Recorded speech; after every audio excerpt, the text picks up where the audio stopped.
نحمده ونصلي ونسلم على رسوله الكريم اما بعد۔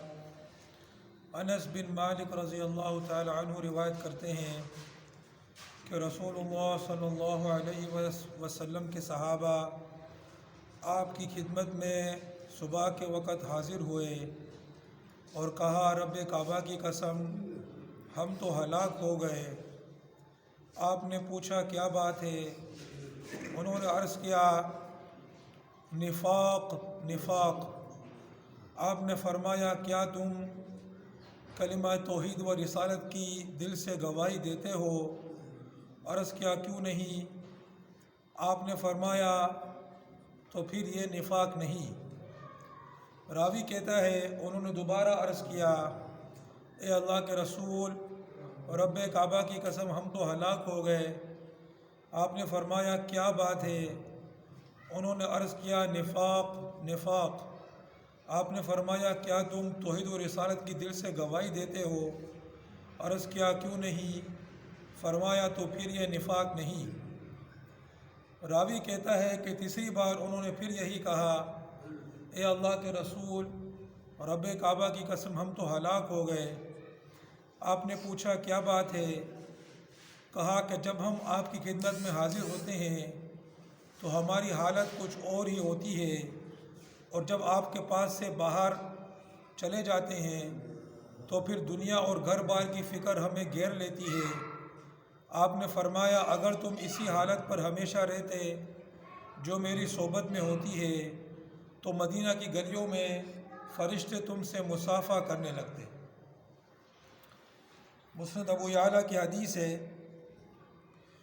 اس سے پتہ چلتا ہے کہ صحابہ کرام رضی اللہ تعالیٰ عنہ کو کتنی فکر تھی اپنے دین کی، اپنے ایمان کی، کہ جب وہ رسول پاک صلی اللہ علیہ وسلم کی خدمت میں ہوتے تھے تو ان کا جو ایمان کا جو لیول ہوتا، جو اس وقت ان کی جو حالت ہوتی وہ بالکل ایک مختلف سی ہوتی، اور پھر جب رسول پاک صلی اللہ علیہ وسلم کی خدمت اقدس سے چلے جاتے اور اپنے کاروبار یا گھر بار میں مشغول ہوتے تو وہ کیفیت نہیں رہتی۔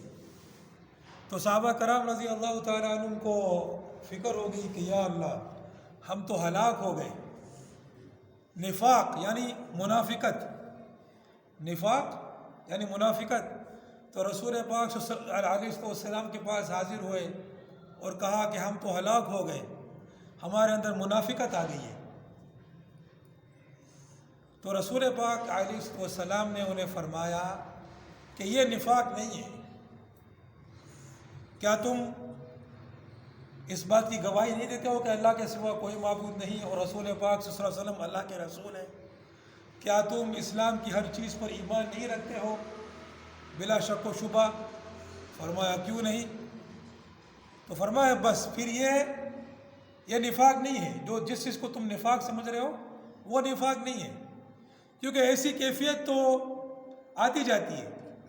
اگر یہ کیفیت تمہارے اندر ہر وقت ہوتی جیسے میرے یہاں پر ہوتی ہے، میرے ساتھ ہوتی ہے، تو پھر تو تم ایسے مرتبہ پر پہنچ جاتے کہ فرشتے تمہارے ساتھ مصافحہ کرتے۔ تو یہاں پر ایک تو صحابہ کرام کی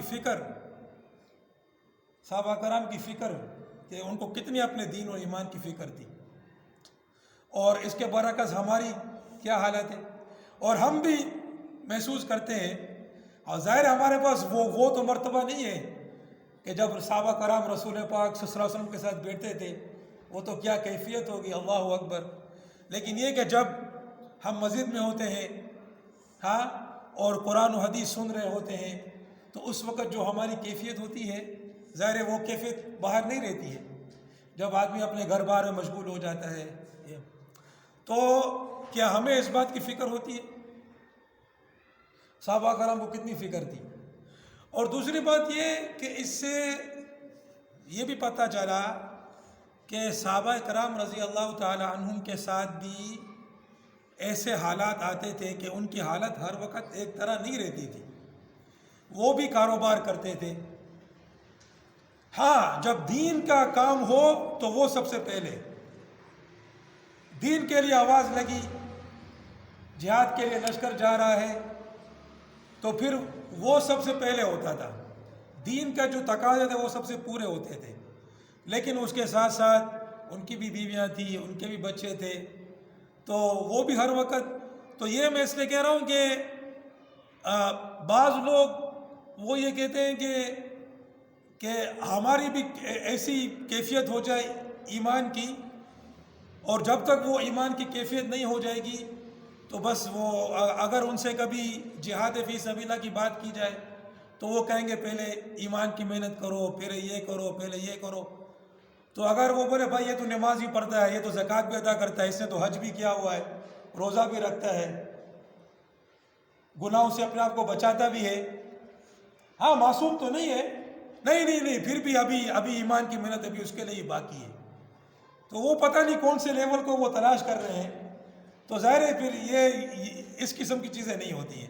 صحابہ کرام کے ساتھ بھی ہر وقت 24 گھنٹے معاملات ایک سے نہیں ہوتے تھے، تو رسول پاک صلی اللہ علیہ وسلم نے ان کو تسلی دی، تمہارا ایمان ہے نا، تم ایمان رکھتے ہو نا، بس صحیح ہے، یہ پھر تو تم کوئی منافق نہیں ہو گئے ہو، اور یہ کوئی ایسی بات نہیں ہوئی ہے. باقی یہ چیزیں کہ کبھی کبھی ایسے حالت میں پہنچ گئے کہ ایک عجیب ہی حالت ہے نورانیت کی اور روحانیت کی، وہ ہر وقت نہیں ہوتا ہے.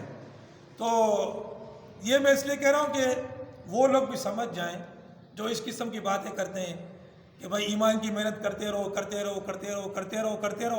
اور یہ اکثر یہ بات کہتے ہیں جب ہم انہیں سمجھاتے ہیں بھائی کہ صحابہ کرام جہاد فی سبیل اللہ کرتے تھے، آپ لوگ کیوں نہیں کرتے؟ تو بولتے پہلے ایمان کی محنت کرو، سمجھے نا.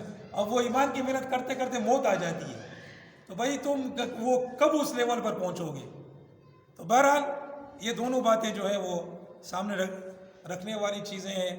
ہمیں بھی اب اپنے ایمان کی فکر کرنی چاہیے، اور یہ کہ جب آدمی جو ہے گناہوں سے بچ رہا ہو، نیکی کے راستے پر چل رہا ہو، تو اگر کبھی کوئی ایسی حالت آ جائے کہ مسجد میں وہ امام صاحب کو بیان سن رہا ہے اور بالکل اس کی ایک عجیب سی کیفیت ہو گئی ہے، اور پھر جب وہ گھر میں جاتا ہے تو اس کی وہ کیفیت نہیں رہتی ہے، تو اس بات میں وہ نہ ہو کہ بھائی وہ کوئی منافق ہو گیا ہے، دوبارہ مسجد میں آئے گا، دوبارہ انشاءاللہ وہ کیفیت آ جائے گی.